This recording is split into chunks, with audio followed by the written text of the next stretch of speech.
Hey, this is Mr. Fox. I'm going to talk to you today about how I keep a notebook. My notebook, if I haven't talked about it yet, is one of my favorite things in the whole world, and it's one of the most important things in the whole world. It keeps me grounded. I keep it on me at all times. It's always in my back pocket. It always makes me feel like I'm in control and I know what I'm going to do. It's pretty simple the way I've got this set up. So I take a normal, kind of a small 3x5 notebook, and I start on the front pages.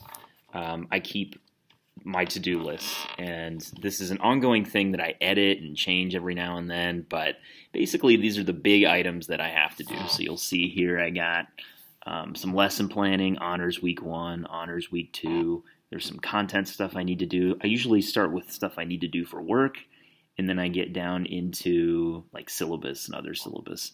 Big picture plans, like a plan for journalism, a plan for making a plan, which is kind of what I'm doing right now. And then other things I need to do. And then just like little things, stuff I want to draw. I need to get a haircut, as you can see. And then, yeah, that kind of stuff. Other stuff I need to buy is up here. So that's my to-do list. Right now I've only got 2 things crossed off. When I've crossed off more than 2 things, when it's starting to look a little messy, I'll cross it off and then go to the next page and just start from there. This is a new notebook, so I've only got the first page done so far. On the back, the second thing about this, on the back is where I keep notes.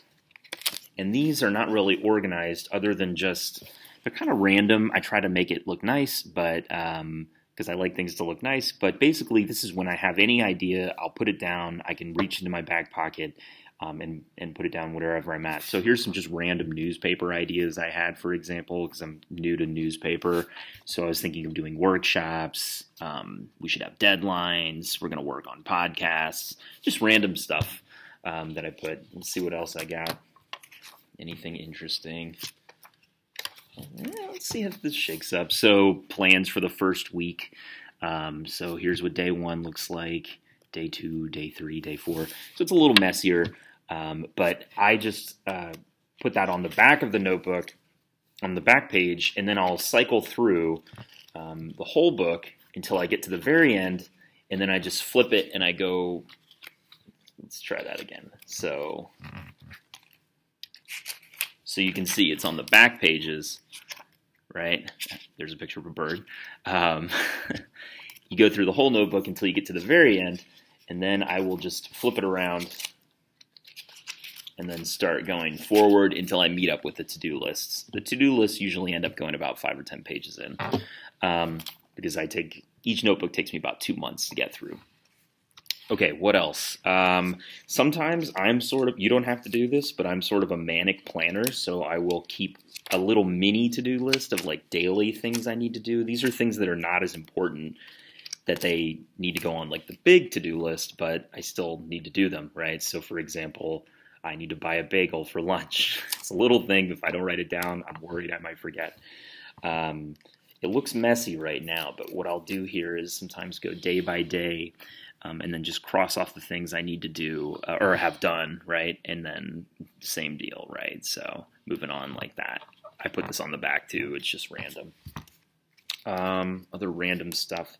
I'm kind of a believer in just making the notebook look the way I want it to. So as you already saw earlier, I'll draw stuff from time to time. So here's a weird looking owl that sort of looks like if Chewbacca were an owl. I drew this in a meeting. That's how I get by in meetings. If you like doodling, this is your new best friend because you look like you're being productive, but you're actually just kind of drawing something. It actually ends up focusing you a little bit too. So I think that's all I can think of right now for this. Unfortunately, it is perfect if you wear pants that have pockets. Because you can just keep it in your back pocket. That's what I do. It's a little less perfect if you don't wear things that have pockets. So apologies for that. But if you keep it, I found that it works really well if you just keep it in a backpack. Hold on one second. Huzzah. So my backpack right here has this side compartment that I like to put it in. All right, so it works right there too. So that's it. All right, happy planning.